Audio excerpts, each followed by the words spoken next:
Hello everybody, today I want to talk about how you can master the stereo field in your mixes. Because I do believe that the stereo field is one of those critical aspects of the mix that you need to get right. So let's dive right into it and have a look. So I'm working on the mix for Sonic Ascendance, of course one of the tracks for my upcoming album. And when it comes to the stereo field, one of the most basic things that you could do is panning. So as you can see, I've quickly opened up the mixer window and we're just going to scroll to the combination synth here, or this combined synth, this combined one shot. And let's first of all just have a look and listen to it. We can open up the waveform a little bit so that you can see a little bit better, and we can zoom in a little bit.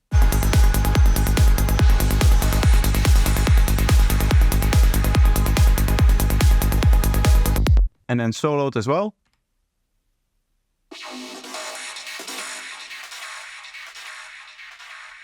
So we have some quite wet sounding synths, some quite smooth sounding synths in layer 1 and layer 3. And then we have a nice stabby synth in layer 2 here. So an easy way to separate these layers a little bit more would of course be to take one layer, pan it to the left, take one layer and pan it to the right, and then leave the last layer dead in the center. So what I'm going to do is I'm going to take the first one, I'm going to pan that a little bit to the left. I'm not going to go all the way. And the reason for that is because I don't find it sounding natural when it just comes in your left ear or when it just comes in your right ear.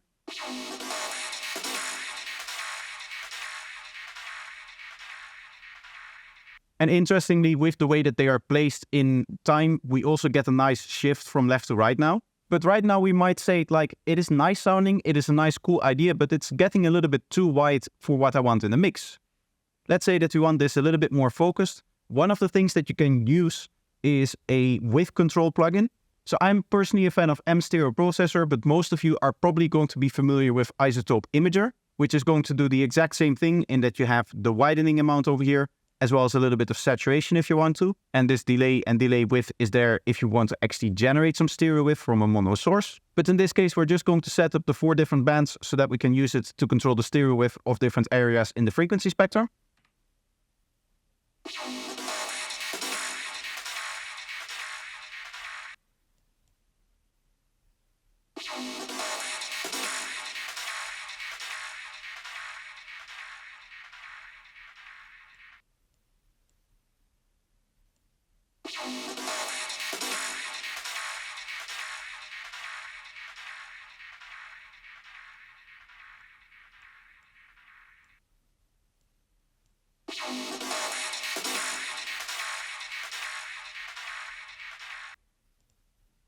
Maybe in this case, I do want to lower the volume of this first one a little bit more. And I'm also going to compensate the volume a little bit for it now being slightly wider. So now within the mix, we should have something that sounds like this.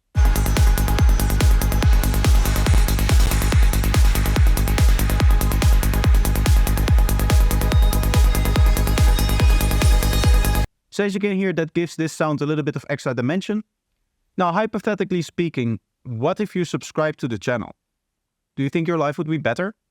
I think my life would be better, and I'm also thinking that your life would be better because I think my content actually betters your life if you're interested in music production. So how about you try it out, and if you don't like it, then you can always unsubscribe. But to be honest, I wouldn't even recommend that.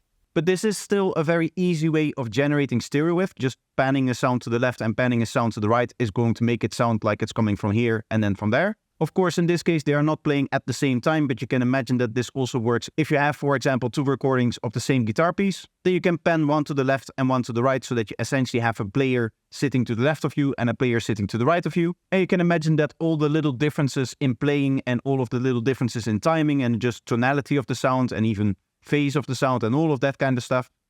Everything that can be different between playthroughs is going to be different, and therefore you're going to get a nice stereo effect. Because if you don't know what stereo essentially is just the difference between the left and the right channel. And therefore, if you increase the differences between the left and the right channel, then what you're going to get is more stereo width. It's going to sound wider, it's going to sound like it's more coming out of this area over here as opposed to the mono sounds when, if you, for example, listening with headphones, it sounds like it's really coming from dead center. You may have listened once or twice to a mono version of a track which you know in stereo, and it's sounding really, really narrow if you listen to it like that. So as you can imagine, in essence, I like to think of stereo width just as this dimension of the mix. If we're talking about a 3-dimensional box that is the mix, I've talked about this before, I think about volume as the depth of the mix. And I think that the height of the box can be best represented with frequency, because of course frequency is also going to play a massive role in shaping the way that the mix sounds. But I think the final aspect of that box, the final dimension of that box is going to be width. And therefore, as you can imagine, one critical aspect of the mixing process is determining where in this dimension the sound is actually going to exist. And we can run down through some of the most basic stuff. For example, kick and bass is mainly going to be mono. I say mainly going to be mono because I do like a little bit of stereoization on the kick drum. If I turn on the kick and the hat and I turn on the stereoscope here,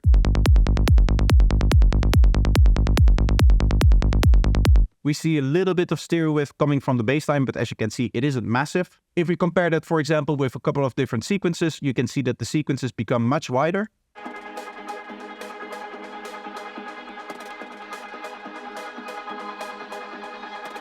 And I'm really trying to use them to fill up the stereo dimension. Another set of sounds that most people commonly keep mono are their top drums. I like a little bit of stereo wave on that as well. In this case, it looks like it is panned slightly to the left. To be honest, I don't hear that in the mix, so I'm not going to see that as a problem.